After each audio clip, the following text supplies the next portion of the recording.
Stalin and the Nazis were these welfare state types. One of us is a stand-up comic. Can you tell who it is, ladies and gentlemen? Peckerwood Brick. But the problem...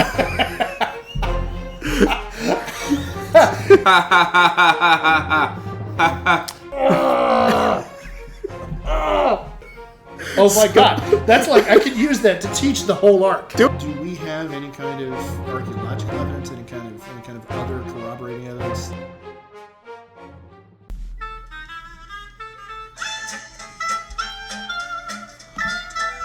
This is a Geek History of Time, where we connect nerdery to the real world. I'm Ed Blaylock. I'm a new father with a 10-month-old son. I'm a world history teacher at the 7th grade level, and I have been a geek at least since the 6th grade when I got a hold of a copy of Have Spacesuit Will Travel by Robert A. Heinlein. And that has informed not only me being a geek, but the flavor of my geekery ever since. I'm Damian Harmony. I'm a 40-year-old Latin teacher, used to be a social science teacher, a father of 2, one who's 9, one who's 6. We're currently playing Dungeons & Dragons together. I've been playing Dungeons & Dragons since I was at least 6, all the way back in the days where I didn't even understand what was going on. Let's see. I don't know. The best example of that I can think of what a geek I was growing up at a young age would be that I really started punning in 1st grade. There was a thing where you had to fill in the talking bubbles of the different characters talking to each other, and there was a bird talking to a hole in the ground. Yeah. And then a bird talking to the hole in the ground. And then the bird talking to the hole in the ground. And the final panel, the worm came up, but it was wearing a knight's helmet. Okay. And so it was hey, worm, come out and play. And no. Hey, worm, your friends are all dying out here. I was in 1st grade. I don't believe you. It's like Worm War 1 out here. And he pops up. Where are they? I will kill those Nazis. Nice. Yeah, so I was... That's indicative of a number of things about the course your life was going to take from there. Boy, howdy. So what we're saying here is that your penchant for punnery has been a chronic condition that you were unfortunately infected with at a very young age. It's as old as my hatred of fascism, apparently. You possibly cannot even separate older. them. Yeah, no.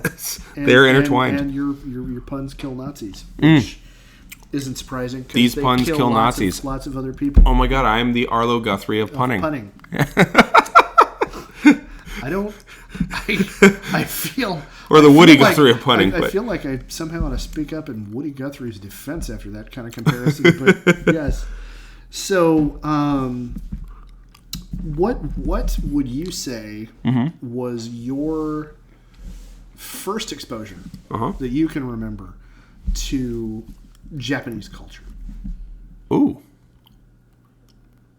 In and of itself, like, as a thing that I, as a child, was able to distinguish from Chinese culture. For instance, I grew up in San Francisco at that time in my life, so I was at a school, it was almost all Asian. Oh, wow. And then there was me. Like, I was literally one of 5 kids who were white in the school. Wow. Yeah. So, I'd run around town and, like, I'd hit Chinatown all the time, down on Clement Street. There would be all these places where you could buy, like, sticky rice. Japanese culture. Yes, sticky rice. By the way. Japanese culture. I don't remember interacting with Japanese culture except for when I went to Japantown in San Francisco on a field trip. We were such a Chinese-heavy school that... yeah, that was about it. But in terms of, like, pop culture-y type stuff... Okay. Throwing stars. Which... it would have to be throwing stars. Entirely too much sense in the know. Context of what we were talking about last episode. I know. I'm kind of ashamed of that, but it's true. Well, you are... if you're ashamed of that, then an awful lot of white boys from America of our age ought to be ashamed of that. I think I'm okay saying that. Yeah. But in fairness, like that's what I was exposed to. Yeah, like, that was and again, so talking a throwing star. Because to recap, the reason I bring that up is because talking about BattleTech and its relationship to our and its lore and its relationship to our national perception of Japanese culture. I think that's a starting point. That's something we can talk about. And that was the time period when we had, God damn you for bringing it up, but Jim Cotta and a whole host of just schlocky bad white guy as ninja movies. Well, it was Canon, so Shuriken Canon Studios, by the way. Yeah, oh yeah. That was why. It was those two brothers. They're the ones that came up with Breakin'. And then they were like, oh my God, this made money and it's actually good. And then they did Breakin' 2 Electric Boogaloo.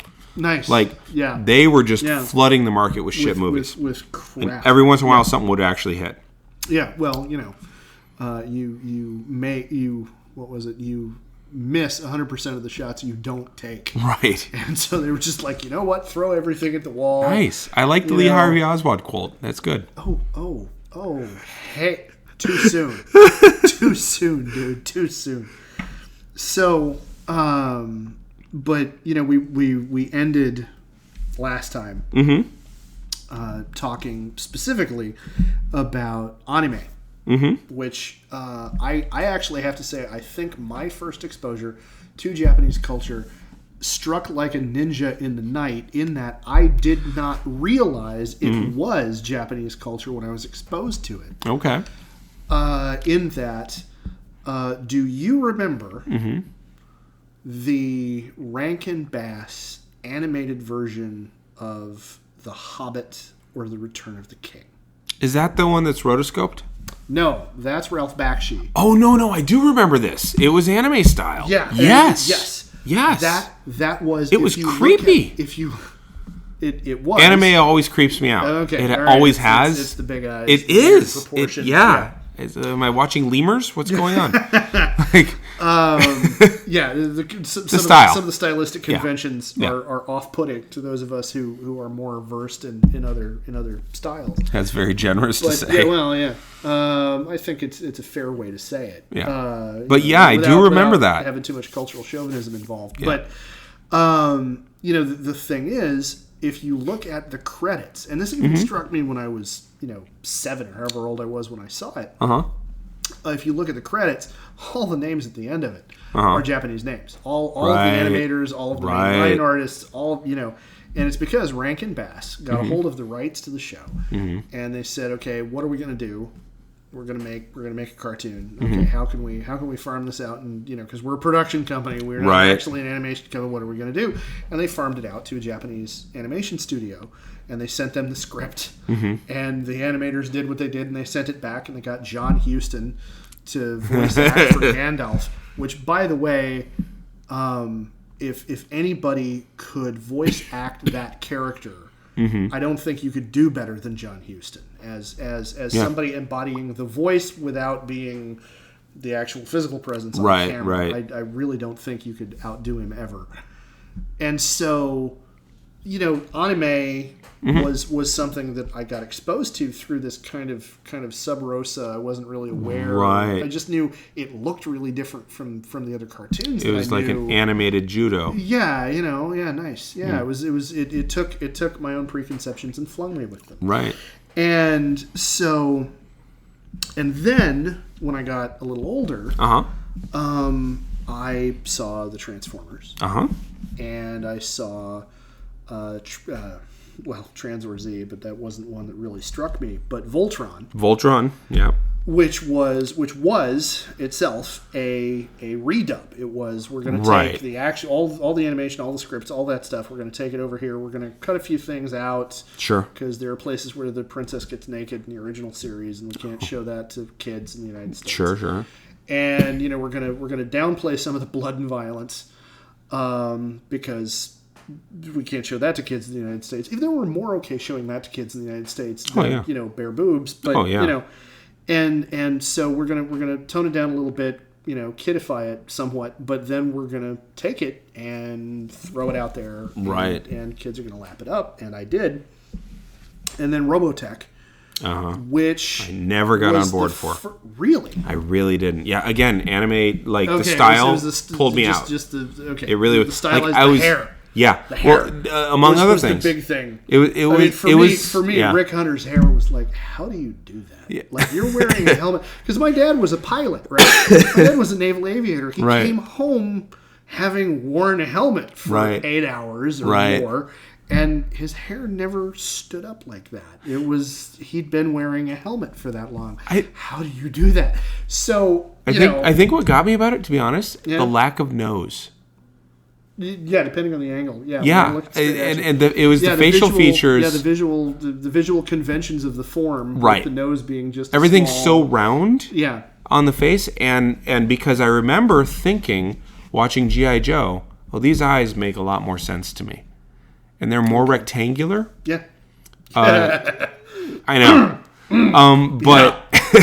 But it was that you seemed. went to school with a lot of Chinese kids. I did. You said, okay. I did. Throw that out there. Interesting. Yeah, but I really noting that for the record. Yeah, I didn't even think of that. But by the way, I wound up going to school with a bunch of Chinese kids and a bunch of Japanese kids. Oh, you're in Hawaii. A few Korean kids. Yeah, I'm going to get into that in a second. Yeah. And talk about exposure to Japanese culture. Mm-hmm. The biggest exposure I had to Japanese culture was if you called a Japanese kid Chinese, you were going to get your ass kicked. So you learn quick. And vice versa. Yeah. So, anyway, but moving on. So you mentioned me spending time in Hawaii. Yes. So from 1983 to 1986, my dad's last tour of duty in the Navy, he was assigned to a squadron VC-1. Okay. Which I could talk about more, but it's ancillary to what we're talking about. And so I had the opportunity as between the ages of 8 and 11 to live in a place where there was a really significant, still is, of course, a really significant Japanese community. Population, yeah. And not only that, but it's literally, halfway between the United States and Japan. And so there's a lot more influx of stuff directly from Japan. And so it was during this time period when Japanese stuff was becoming mainstream anyway, even in the middle America. And so being in Hawaii, I was kind of on the bleeding edge of that whole thing, seeing stuff months before anybody back in the States was going to. You were the test market. We in many ways we kind of were, and so Robotech, was which didn't catch on for you. All my friends loved it. Oh yeah, because and the big deal, for me and my friends was Roy Fokker got killed. Now Roy Fokker is an important character in the series. He's the mentor figure to our hero Rick Hunter. And he winds up he gets killed. I remember my friends shot up. I remember my friends talking about that. I also remember the original guy for the Blue Lion died as well. And I remember, one of the lions. It was the original guy. It was the Blue Lion, the Black Lion, actually. Oh, he was. But yeah. Okay. Well, I thought it was the guy for the Blue Lion because then the princess took over as the Blue Lion. Oh wait. Yeah. Shit. But either way, what Yeah. struck me about that was even then I knew, I'm like, whoa, shit, nobody dies in G.I. Joe. Yeah. Like, they actually killed characters. Yeah. And so when my friends talked about Robotech, they're like, Roy dies. So it was heightened level of drama because, oh my God, you actually have death is a thing. Death is a thing.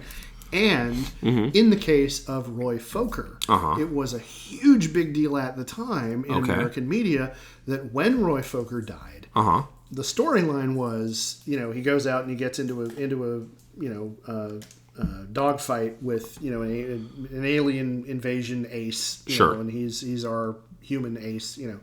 They get into this fight and his Valkyrie gets shot up, but he manages to limp it home and land, and he defeats the other pilot. And he gets out of it and he's breathing kind of heavily and whatever, and everybody's Roy, are you all right? Yeah, no, I'm fine. I got to go see Claudia.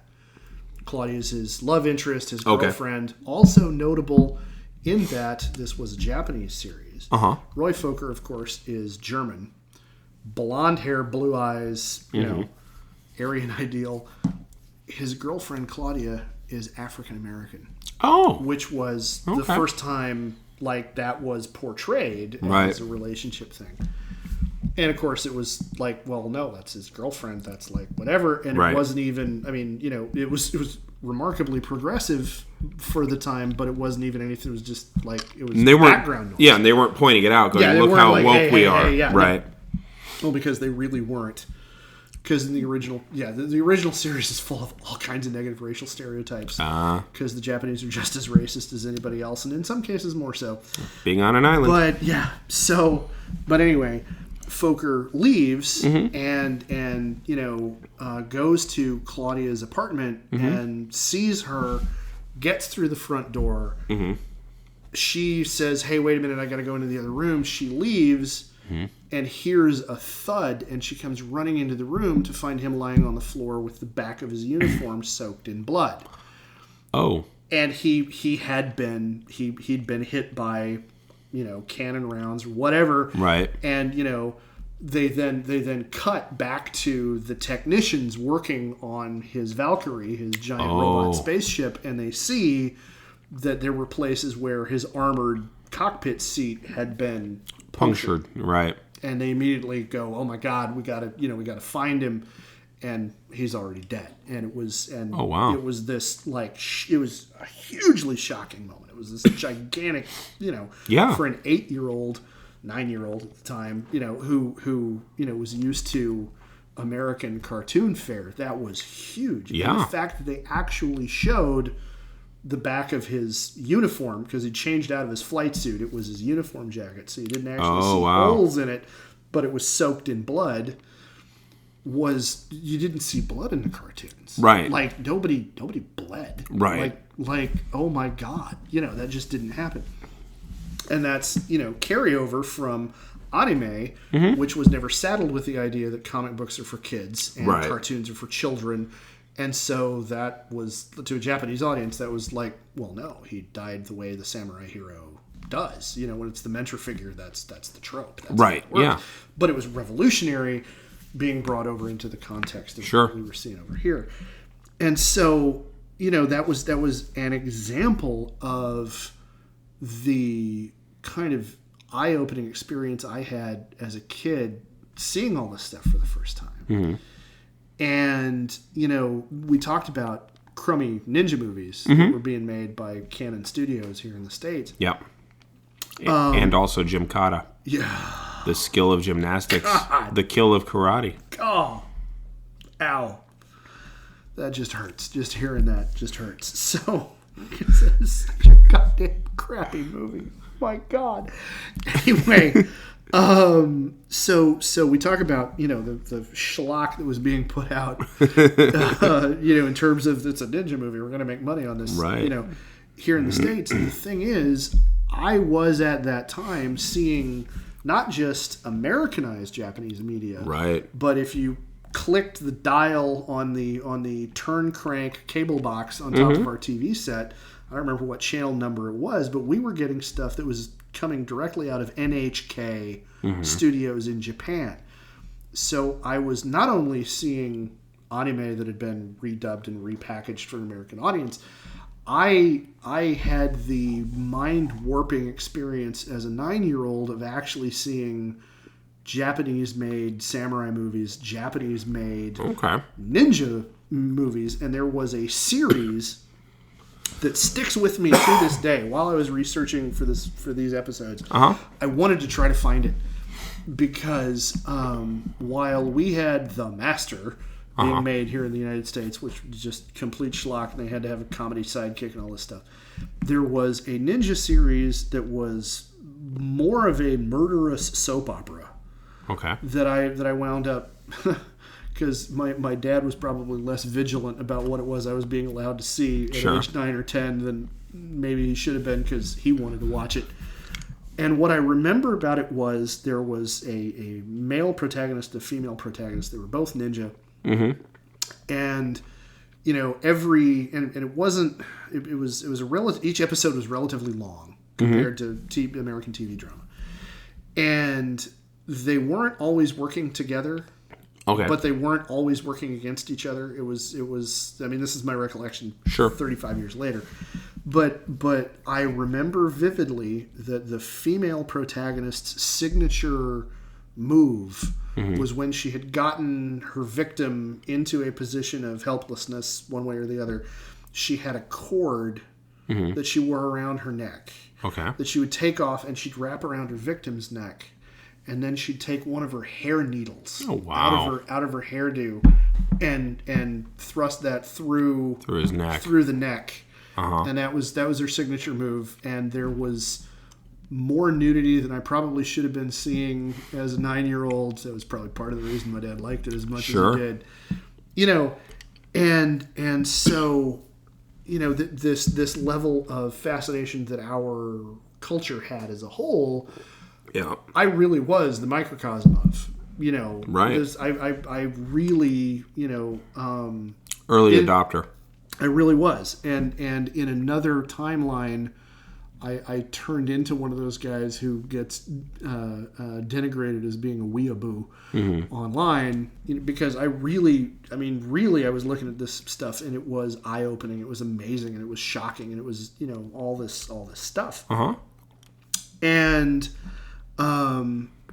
I have carried with me ever since then a fascination with Japanese history, and I have carried with me ever since then an interest in Japanese cinema, and, you know, trying to find the title of the ninja drama I just referenced. I wound up wasting another hour and a half, fell down an internet rabbit hole, and, you know, what I came up with was actually a couple of really good Japanese film and ninja fandom blogs I'm going to have to use for future research.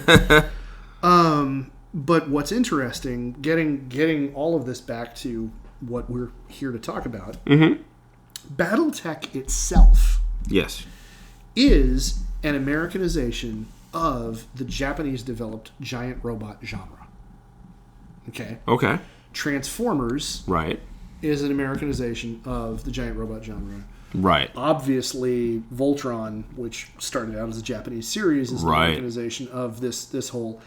And so Battletech actually took the design elements and, in at least one case, the names of the robots in the game directly out of Japanese series. The Shadowhawk Battle Mech, which was iconic in the first edition, showed up on the back cover of one of the books, on one of the box covers somewhere. Was this fairly kind of square-looking body, had kind of swoopy-looking shoulders, had a very box-like looking cockpit. Clearly the head was a cockpit kind of head, and it had like a tank cannon on one shoulder. That's a Thor. Well, the Thor is a later development, but the Shadowhawk, not being an Omni-Mech, looked more human.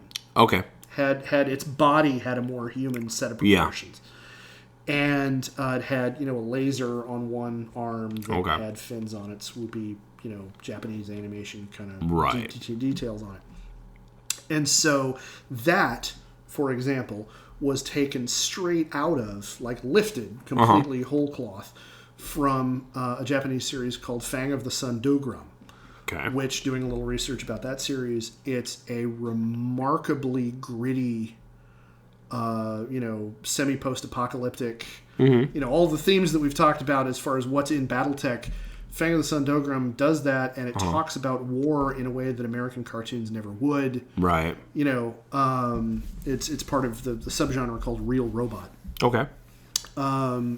The Valkyrie from Robotech, the transforming, you know, looks like kind of an F-14 Tomcat. And then it gets legs. On it, and it turns into a humanoid-looking robot. The Valkyrie was used as the basis of several different mechs. The Stinger, the Wasp, the Valkyrie, and the Crusader. So 4 different mechs in Battletech were... the Valkyrie in different forms from the Macross film, then taken and applied into the context of the tabletop war game. The Shadowhawk was one out of Fang of the Sun Dogram. They also took several others out of that series. Most notably, 2 of my favorites, the Battlemaster and the Griffin, were also mechs that were taken directly out of that series and used in the game. This becomes important later on in the game's history when of all people, Harmony Gold, the assholes responsible for producing Robotech. Okay. I say assholes because I love Robotech, but I hate the company that was responsible for producing it because they were, more than anything else, patent trolls. And they sued FASA, the game company who produced Battletech, saying we own the rights to distribution of these images outside of Japan. Right. And they pointed to a contract they had. And FASA said, well, yeah, we got the rights to these images from these guys. And then they had to go to a Japanese court. And the Japanese court determined, no, FASA, sorry, the guys you got the rights to didn't actually have them to give to you. And so we have a whole category of mechs that were part of the very first edition of the game that were turned into what we fans refer to as the unseen. Okay. Because all of the imagery had to be scrubbed. Oh, wow. From publications going forward, and they had to find artists to create new stuff that matched the stats but wasn't the original artwork and had to be substantially different from the original artwork. Right. And it sucked. I mean, by comparison, because the original designs were just so powerful and iconic. Sure. And looked so cool, and the new stuff was a kludge and just didn't work. And on that level, it's really awesome to note that there have been new agreements reached between the people who now own the rights to Battletech and the original people who own the rights to Macross and the other series, and they are now creating new images that are closer to the originals that the rights holders are saying, yeah, you've changed it enough that we'll let it go. Cool. So I'm really excited that, in the box set that I'm still waiting for, box sets that I'm still waiting for, there are new models with the very much like the original designs of the mecha, and it's a big deal to me. Cool. So that encapsulates how much it is that Battletech itself was part of this development in the Zeitgeist. Of this, right. We're deathly afraid of these people, and we're intimidated by them, and we don't like them because they're an economic threat, and we're convinced they're going to rise up and rule the world, and they're doing it through economic means because we kicked their asses in a fair fight. All that stuff that we heard growing up as kids. Sure. And yet at the same time we're obsessed with it and like, oh my god, they have all this stuff that's so cool. Right. The media that they were generating and the stories that they were telling were compelling because in a lot of ways there were things they were able to say that our media didn't let people who were making media for kids do. And so it was sexy. And it was it had an allure. Action-packed, and it had an allure. And so Battletech winds up being a Yankeefication itself of the giant robot genre. And so you take these robots, you put them in this setting, and we have noble houses, and we have this interstellar, right. We have all this stuff. And this is at the same time that at this point it had been almost 40 years since the end of World War II. And this is the same point at which you mentioned in the very first episode we were talking about this, about your teacher having you guys read all the articles about, the Japanese are eating our lunch and they're this terrible, terrifying threat and all this stuff. So we have that going on at the same time that enough time has passed since the war that we're not viewing them the same way we did at the end of the war. They're no longer necessarily that kind of enemy. There's also, in 1988, reparations start getting paid to Japanese Americans. Signed by Reagan, by the way. Yeah, signed by Reagan. And the author of Farewell to Manzanar came to my middle school and actually gave a talk to us about that. Cool. And my mom, who lived in Michigan, did not hear about Japanese internment until she moved to California. Well, yeah. In 1976. Yeah. Well, of course she didn't. Right. because it was a very big deal here. Right. But in Michigan, how many Japanese people were living there? Yeah. And, we could have a whole episode about internment and its relationship to one or another aspect of popular culture. Sure. And, now I've got to find something to tie it to because I'm sure there's something somewhere.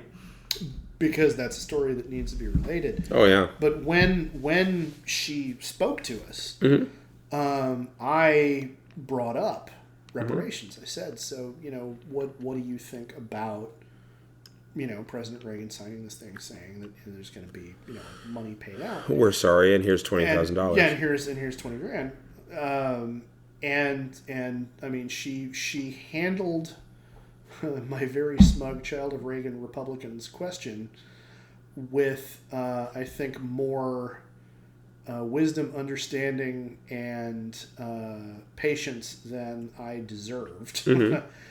And so that was part of what was going on there. Sure. Was our recognition that, hey, wait a minute, we've got these people living in our country too. Yeah.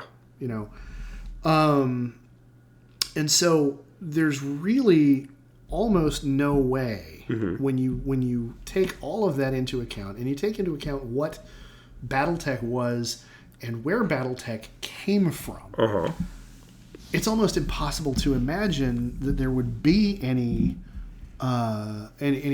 main antagonist other than House Kurita, right? Who represented pre-World War II, right? Japan.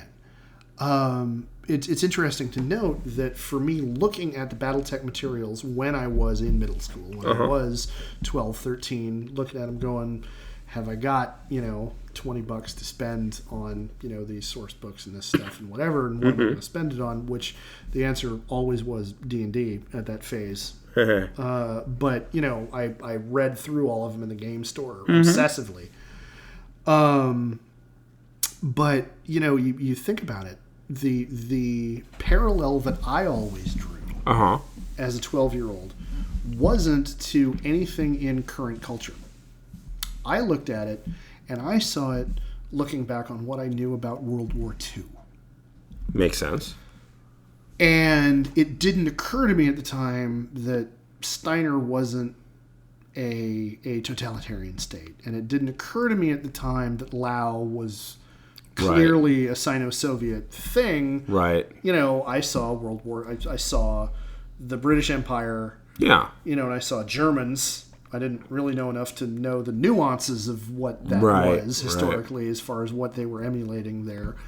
And then I saw pre-World War II Japan, which I knew something about because by the time I saw that, I was 12. I had spent time, earlier in my childhood, seeing stuff coming out of Japan, which, never talked really bluntly about the pre-war period, but talked about a period long before it. Right. The samurai movie is the Japanese version of the Western. Right. And so, I knew some things about the Black Dragon Society and all that stuff. And so there's really no other way that with something that was itself born out of this fascination with Japanese culture that was mingled with our fear of they're going to eat our lunch. Right. What the hell are we going to do? How about we build a better car? No, we can't do that. That's not the problem. We who are in charge of the economy got here on these rules, so we're going to make sure these rules are the only rules that ever matter. Yeah. Yeah. And so for the first half decade of the Battletech property's existence, the truly the truly threatening heavy was Takashi Kurita, the coordinator of the Draconis Combine, and not Maximilian and then Romano Lau, who were the heads of House Lau, obviously. Right. And they played the part of the scheming but always inevitably beaten villains who would make a temporary gain, would twirl their mustaches, threaten to torture and kill, beloved characters in the novels and whatever. And then in the next game supplement, you'd find out that Merrick, because Lao had territory between Merrick and Davian. Okay. And so you'd find out that they got stomped, by Merrick or by Davian. Sure. And in one of the first major rollouts for the game, one of the first major plot advancements that happened in the game, there was actually an alliance formed between House Davian and House Steiner, who did not share a border. Okay. If you look at the map of the galaxy, they were on opposite sides of Earth. Earth was at the center. They were on opposite sides of the inner sphere. Okay. They formed an alliance. The ruler of Davian married the daughter of the ruler of Steiner. Okay. And all of the heads of the great houses were invited to the wedding. And because, diplomacy being diplomacy, even though you have people fighting each other at the top level, you have to get along. We're all from the same class after all. Right. And it was a moment that when my friends and I read the novels, my buddies were like, "Oh my God, such a burn!" Was Hans the Fox Davian, said to his new bride, "My love, as your wedding present, I give you the Capellan Confederation." And that was the line that then got sent out through hyperpulse generator across space to the Davian military, who had secretly been massing along the border and launched the biggest invasion in 100 years. Okay. And within a month, by the time the next game supplement came out to follow that novel, half to 2/3 of Lao had been overrun by Davian because, by this time we were used to the Cold War and, we'd figured it out. Yeah. And meanwhile, the fighting on the border with Kurita, which was the other power that Davian actually had a border with, and which Davian and Steiner both had borders with. Okay. Because Kurita was a big territory. The fighting was much more intense and much more difficult, and it didn't make as much progress because all of the Kurita warriors were motivated by Bushido. Right. And we're not going to give an inch of ground. We're never going to surrender. All of those tropes. Right. And and so for the first 5 years or more of the game, about 5 years, that's just what it was. Okay.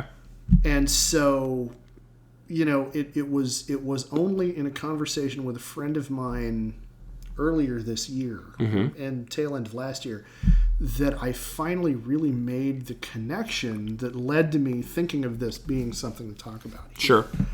Because, again, in my childhood, all of this was the water that I was swimming in. And so now, it's kind of obvious. To look back on it becomes obvious. It's like the pattern suddenly resolving itself on the wallpaper, to bring up an analogy that I've used before. Yeah. So, that's pretty much kind of what I've got left. This is probably going to wind up being a bit short. That's okay. But what do you think? What do you take away there from this? Well, I'm curious as to what the newer editions do, because there's a desire to keep the old structures, to keep the old fan base. Yeah. But I don't know, the Japanese of the 80s were the Arabs of the 90s. Okay. In movies, and so just like you always have a shift, so I'm curious as to how it grows this time. It makes perfect sense that, they, again, any game system is in some ways a snapshot in time. Yeah. Any movie, any book, any TV show, they are snapshots in time. Yeah. They are of the time that they were made. Yeah. Invariably. Like they just are. They're either a reaction to it or a reflection of it. Okay. And so you have that happening.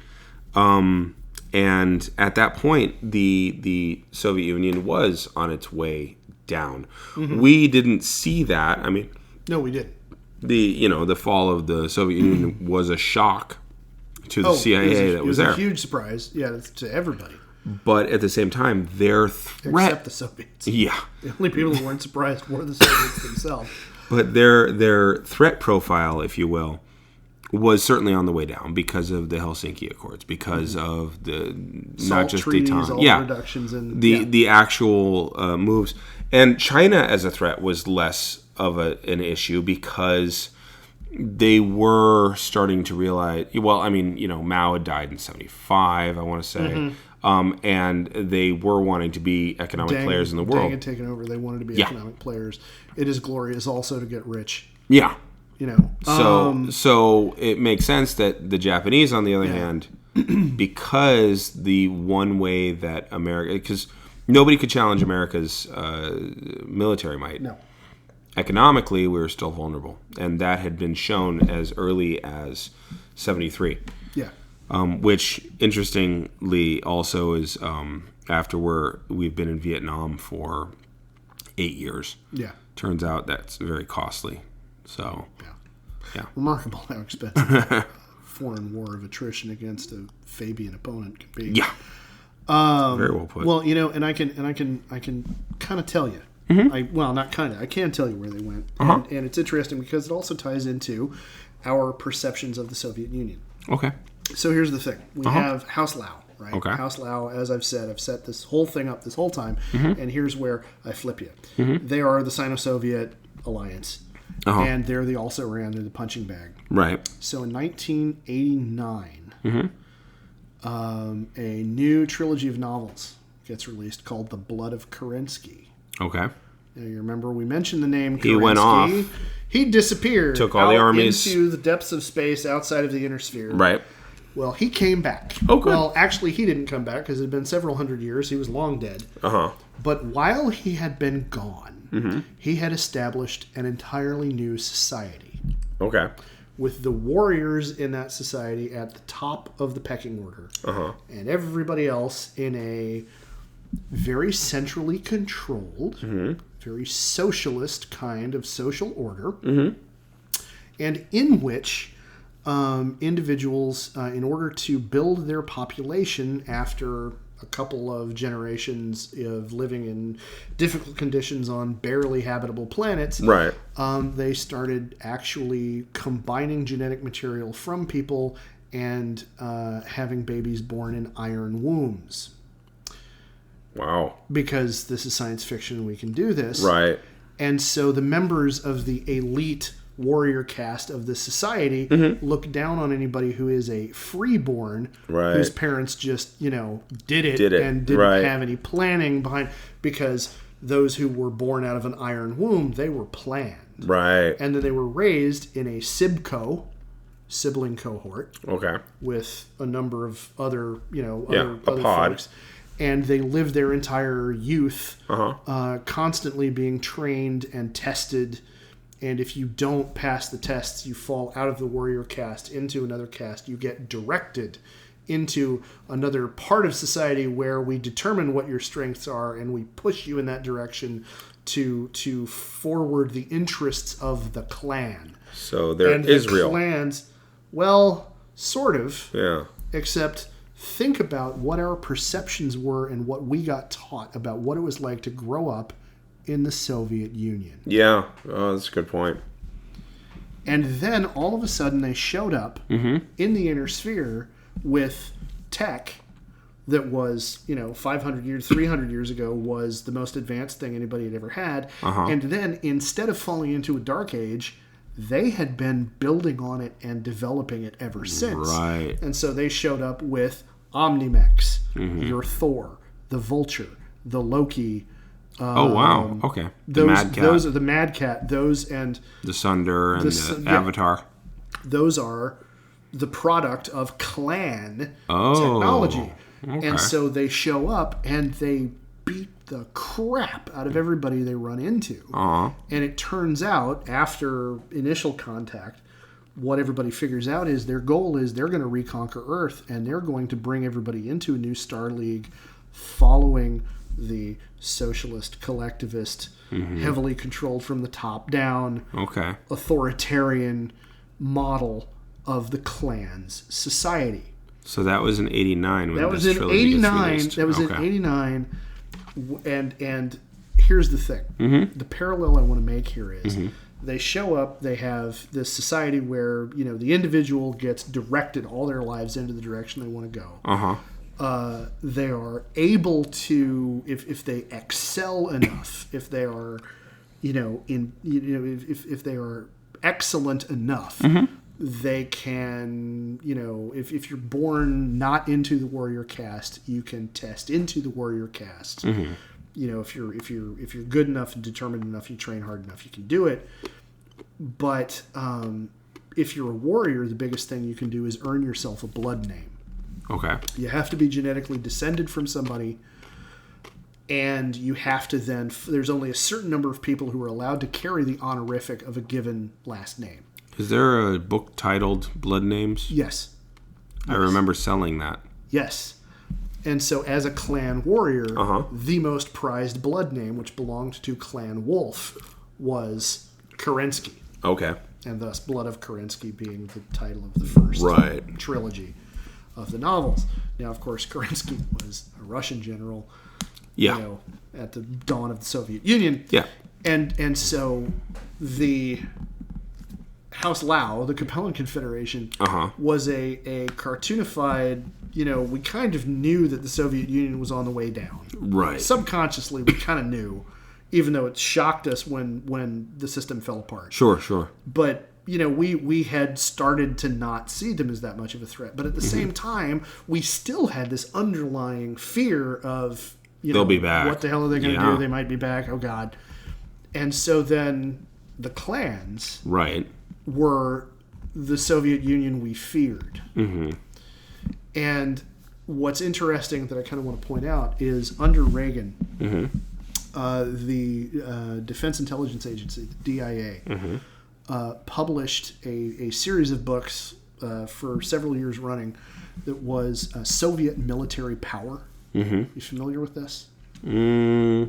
Keep going. It was a brilliant work of something between defense intelligence analysis and propaganda. Okay.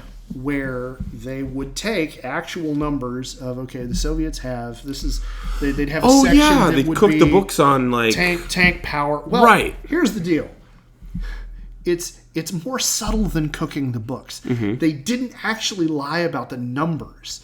What they did was they massaged the context. Yes. So here's the deal. Our military doctrine, air-land battle, which I studied being in ROTC my first 2 years of college. Air-land battle basically says these are the conditions under which we want to get into a fight. And the thing is, we didn't want to get into a fight with the Soviets because one of the biggest things is we don't want to get into a fight unless we have a numerical superiority. Right. We were never going to have numerical superiority over Soviet ground forces. No. So we spent skillions, like imaginary numbers of money to develop things that would give us force magnification that would help us make up for that. Give us the slingshot against Goliath. Yeah, the M1 Abrams tank is a perfect example of that. It was designed to be able to fire on the move with a gun that would fire a round that could punch through anything the Russians were able to make armor-wise. It was given armor it was built with armor that was built out of materials that were so high-tech they codenamed it kryptonite. I mean, seriously, it was a battle mech. It was this, and when I was in ROTC, that's what I wanted to do, was be the driver, the commander of a platoon of those tanks. That was like it. Because there was no way I was going to walk into combat like a goddamn infantryman. But anyway, I wanted air conditioning. God damn it. And so we spent all this time and all this effort trying to get this technological edge. Well, the thing was, the DIA put out these books that said, okay, look, the Russians have these hordes of all these missile launchers, and they have these hordes of T-60s and these hordes of T-72s, and here are the stats on the T-72, and holy shit, it's got all these guns. Right. Well, here's the thing. Oh, and the example that I love, being the child of a Navy man, they would look at Soviet naval power and they'd say Soviet cruisers have 5 missile systems. Right. And this Soviet cruiser carries, 102 missiles. I'm making up a number. Yeah. This gigantic number, and ours carry 64. Right. Our Aegis cruisers carry 64 missiles. Sure. Well, here's the deal: the Russians carry 102 missiles because when they pull the trigger, 2 out of 3 aren't going to fire because they can't reliably build the electronics to make it work. Right. So they look like they're hideously overgunned. Right. But in point of practical fact, in the hopes that one of their guns will work. We have near parity. Yes. And they have more ships than we do, but more of our ships are running at any given time because theirs are hangar queens. If you go based on tonnage, they got us beat. They have us way beat. If you go go by functional tonnage, we're winning hands down. Right. And another classic example is the MiG Foxbat. Was a terrifying interceptor. Remember, Cold War strategic bombing was part of our overall plan. If the balloon went up, we had strategic bombers constantly circling for 5 minutes warning they could go into Soviet territory. So interceptors as a defense were a big deal. Sure. And the Russians showed off the Foxbat.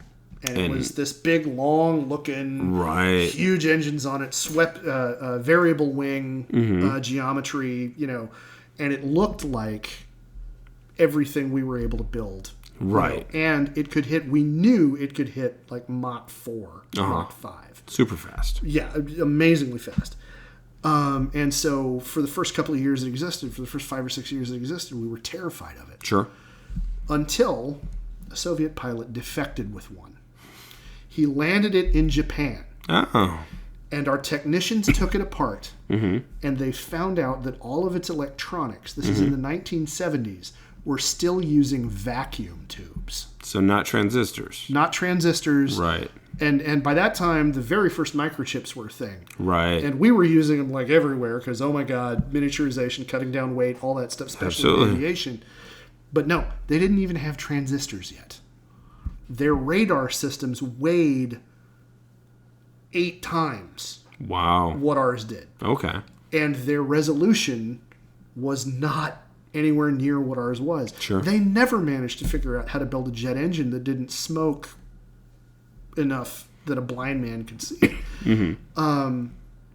But we got sold this line, and we believed this line. Right. That's the whole reason I'm bringing this up is our perception was, they think about Rocky IV.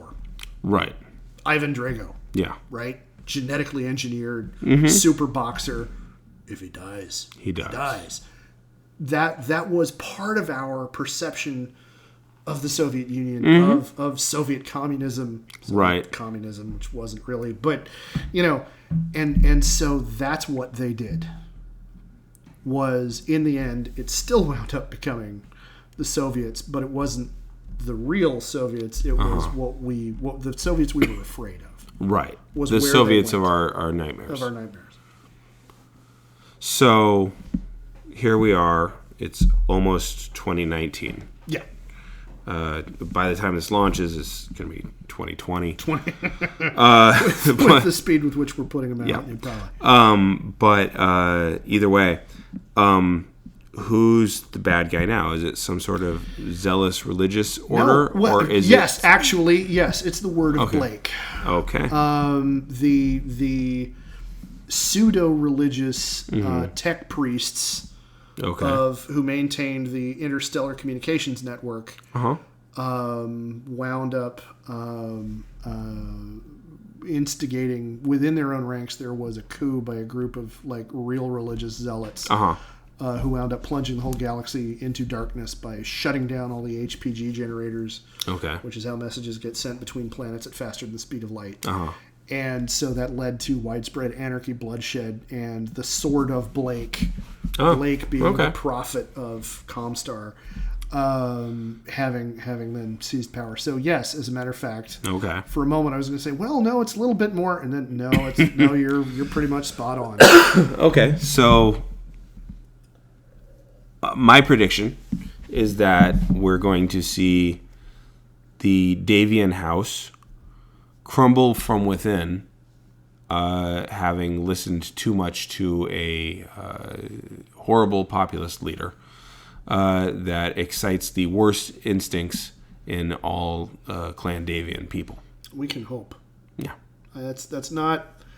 Clan Davian, or House Davian rather, No. has not yet gotten taken over by a populist. They're still pretty royalist. Okay. But we'll see. Yeah. Anything is possible. Okay, or someone from the royal family who claims to be just like the rest of us.